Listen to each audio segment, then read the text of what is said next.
Selamat bertemu kembali pada video tutorial AutoCAD untuk pemula. Pada kali ini, kita membahas tentang cara menggunakan perintah AutoCAD yaitu Move, Rotate, Scale, Stretch, Chamfer, Fillet, Break, Trim, dan Extend. Mari perhatikan video berikut.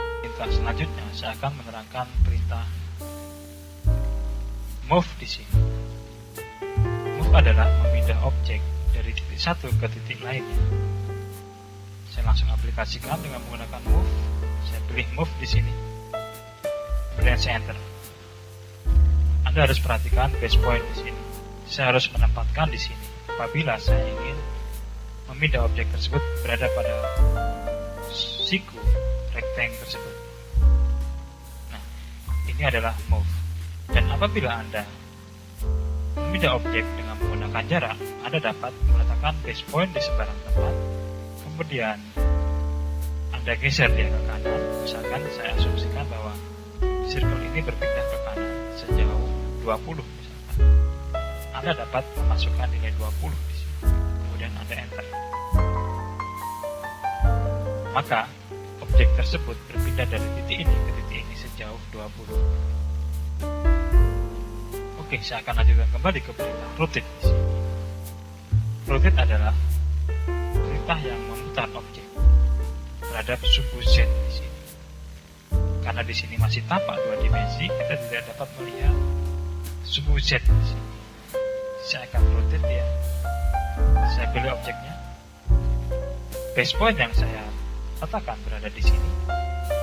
Anda dapat secara manual memutar objek tersebut, namun putaran objek tersebut adalah mengikuti sumbu yang telah kita setting pada polar setting di sini. Ini adalah sumbu-sumbu yang sudut-sudutnya tersetting default dari AutoCAD. Apabila kita menginginkan rotate tersebut pada putaran sudut yang kita inginkan, misalkan putaran sudut tersebut di sini adalah senilai 15, Anda dapat memasukkan sudut tersebut, misalkan saya masukkan 15. Apabila nilai 15 ini, Anda akan dapatkan putaran segitiga ini berada ke kiri di sini. Karena di AutoCAD adalah nilai plus itu putarannya berlawanan dengan arah jarum jam. Sedangkan apabila nilai tersebut plus, maka putaran tersebut adalah searah dengan jarum jam.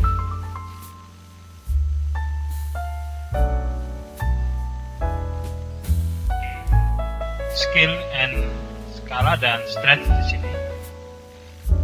Saya akan memulai dengan perintah scale atau skala di sini.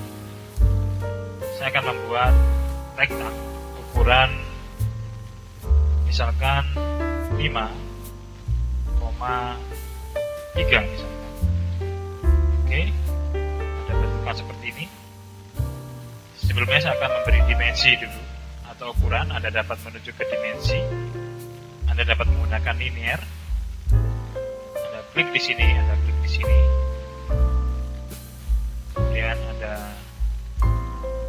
linear lagi antara ini dengan ini untuk menentukan tingginya atau lebarnya di sini. Saya akan style dulu atau memodifikasi untuk dari dimensi. Saya akan primary unitnya, presisinya akan saya buat 0, kemudian saya close. Maka yang akan tampak di sini adalah hanya satu angka saja di sini. Tidak ada beberapa angka di belakang koma. Baik, kita kembali ke perintah scale. Saya dapat klik di perintah scale, kemudian select object, saya pilih objeknya, kemudian saya enter. Nah, di sini ada penempatan base point. Apabila saya menempatkan di sini, maka pembesaran objek tersebut itu berada di memulai penskalaan itu berada di ujung yang sebelah sini. Anda dapat perhatikan proses penskalaan di sini. Kemudian di sini ada pertanyaan untuk memasukkan nilai dari skala. Apabila Anda memasukkan nilai di sini 2, maka pembesaran objek tersebut adalah 2 kali, maka lebarnya menjadi 10, kemudian tingginya menjadi 3 di sini. Saya coba saja, saya enter. Nah, di sini akan terjadi pembesaran objek rektang menjadi 2 kali lipat dari objek sebelumnya.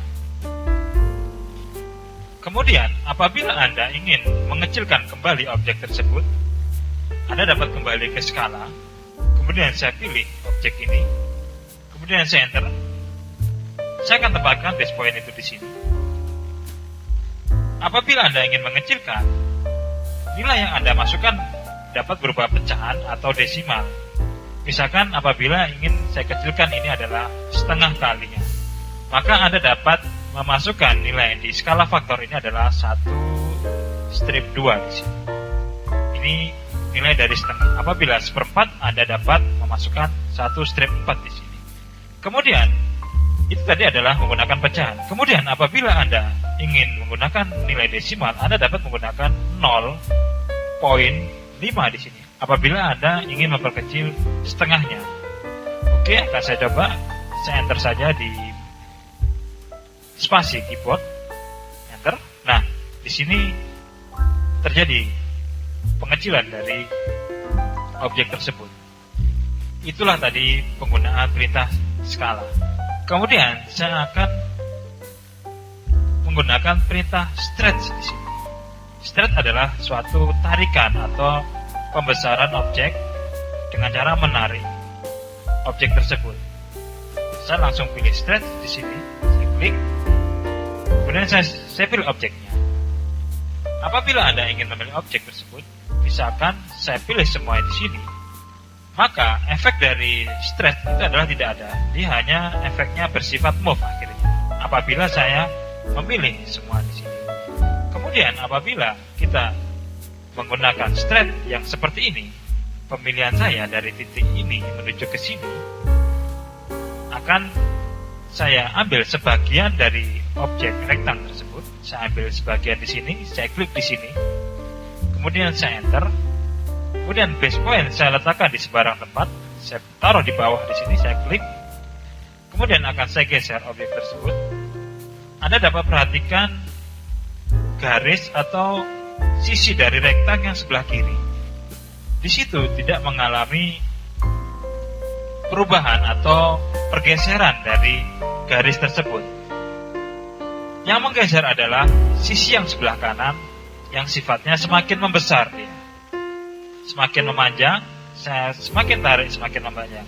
Misalkan dari nilai awal ini ada 5, kemudian saya ingin stretch rektang ini menjadi nilai 10, maka yang saya masukkan adalah nilai 5 di sini. Kemudian saya enter.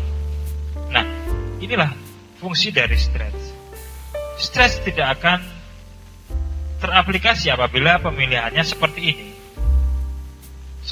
Seperti ini pemilihannya, atau sifatnya crossing yang utuh, tidak crossing yang putus-putus apabila saya memulai dari titik ini. Nah, ini adalah crossing yang bersifat putus-putus ya, atau dari tapak seperti ini. Nah, ini Anda akan dapat bisa mengaplikasikan stretch apabila crossing Anda sifatnya adalah putus-putus, bukan yang utuh seperti ini. Oke, itu tadi adalah perintah dari scale dan perintah dari stretch.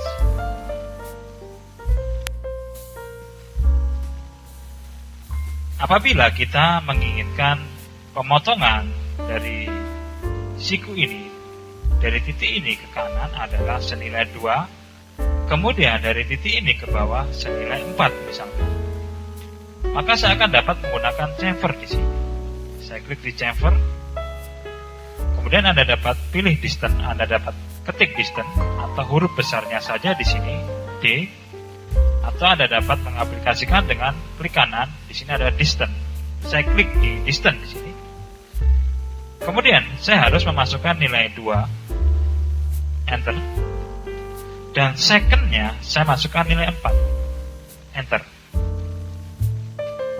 Setelah itu akan muncul kotak kecil di situ yang berfungsi untuk memilih garis mana yang kita inginkan terpotong antara jarak 2 di sini dan jarak 4 di sini. Apabila yang first point tadi yang saya masukkan adalah yang pertama nilai 2, maka apabila yang saya pilih di sini ini yang pertama, maka yang terpotong dari sini bernilai 2. Sedangkan asumsi saya tadi adalah memotong siku ini dari sini 2, kemudian dari sini 4. Berarti yang saya pertama pilih adalah garis ini. Saya klik di sini. Kemudian saya klik di bagian sini. Nah, di sini terdapat invalid. Kenapa? Karena dari titik ini ke sini saya tadi menginginkan 4. Sedangkan lebar dari rektang ini adalah 3. Sehingga chamfer tidak dapat melebihi dari jarak sebenarnya. Maka saya ulangi lagi, di sini saya pilih chamfer. Kemudian saya harus ubah dulu distance-nya. Yang pertama 2. Misalkan yang kedua adalah 1. Enter. Oke, saya pilih garis di sini. Apabila saya pilih garis di sini, maka yang terpotong di sini adalah berjarak 2. Kemudian di sini. Nah, Anda dapat perhatikan perubahan dari perpotongan di sudut siku rektang. Itu tadi adalah fungsi dari chamfer. Kemudian Anda dapat memfungsikan lagi perintah perpotongan atau membuat lengkung di antara siku ini dengan menggunakan fillet. Saya klik di fillet, kemudian saya memasukkan radius. Anda dapat klik kanan, Anda klik di radius ini. Kemudian saya ingin masukkan radiusnya 1, misalkan di sini. Kemudian saya enter. Saya akan mengaplikasikan di sudut sini. Saya klik di sini. Kemudian saya klik di sini. Maka Anda mendapatkan model di siku ini berupa lengkungan. Fillet dapat Anda fungsikan untuk menyambung garis dari dia saling tidak bertemu di sini. Anda dapat menyambung garis ini bertemu di antara siku ini. Saya dapat menggunakan fillet. Nah, Anda dapat menghasilkan bentukan seperti ini. Kemudian, apabila fillet itu Anda masukkan nilai radiusnya 0, maka hasil fillet adalah, kita bahas selanjutnya adalah perintah break di sini.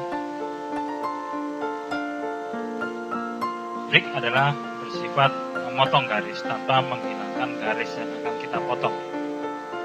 Apabila kita inginkan break model tersebut, Anda dapat menggunakan break yang ini.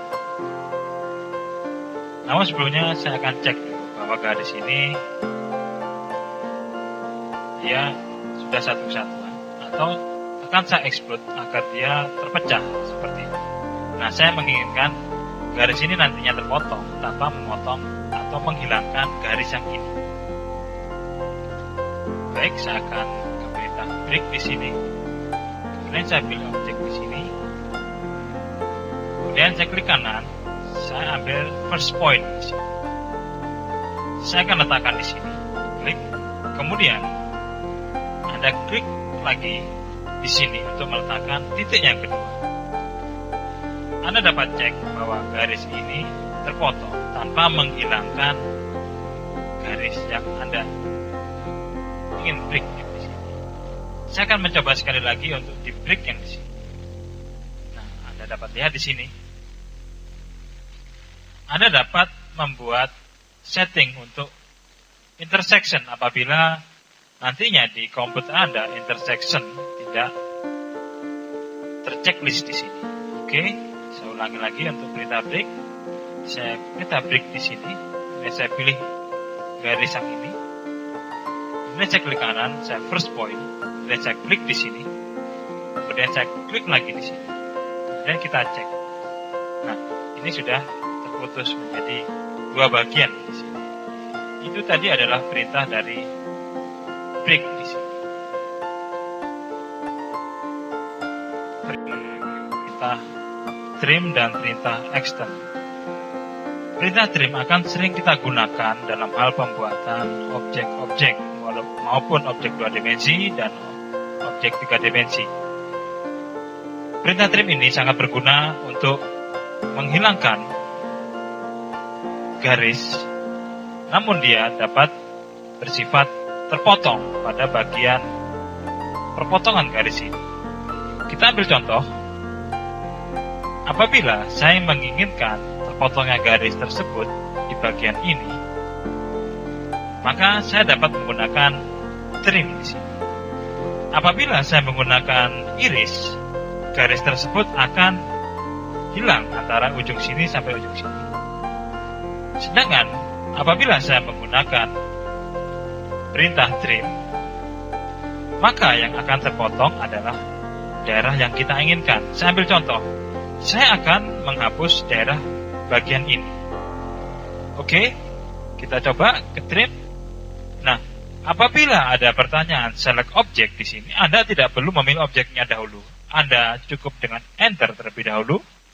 Kemudian Anda dapat memilih objek yang Anda ingin hilangkan. Saya ingin menghilangkan objek atau garis ini. Saya klik. Kemudian saya menghilangkan ini. Nah, itulah tadi fungsi dari perintah trim. Kemudian perintah extend adalah perintah dia memperpanjang garis tersebut. Oke, saya aplikasikan. Saya klik di extend. Sama dengan trim, kita tidak perlu memilih garisnya apabila ada pertanyaan select object. Anda cukup dengan enter, kemudian Anda perpanjang garis tersebut. Jadi, syarat dari extend adalah dia harus saling minimal tegak lurus bertemunya garis ujung ini dengan ujung ini. Apabila saya ingin perpanjang ini ke sini, dia akan tidak dapatkan hasil extend karena di sini garis ini tidak saling berpotongan seperti ini. Itulah tadi perintah trim dan extend. Demikianlah video ini. Semoga Anda dapat memahami dengan baik apa yang saya sampaikan. Kita berjumpa kembali pada pembahasan perintah lainnya, yaitu cara menggunakan H dan teks. Sebelum Anda meninggalkan video ini, mohon di subscribe, like, dan komen.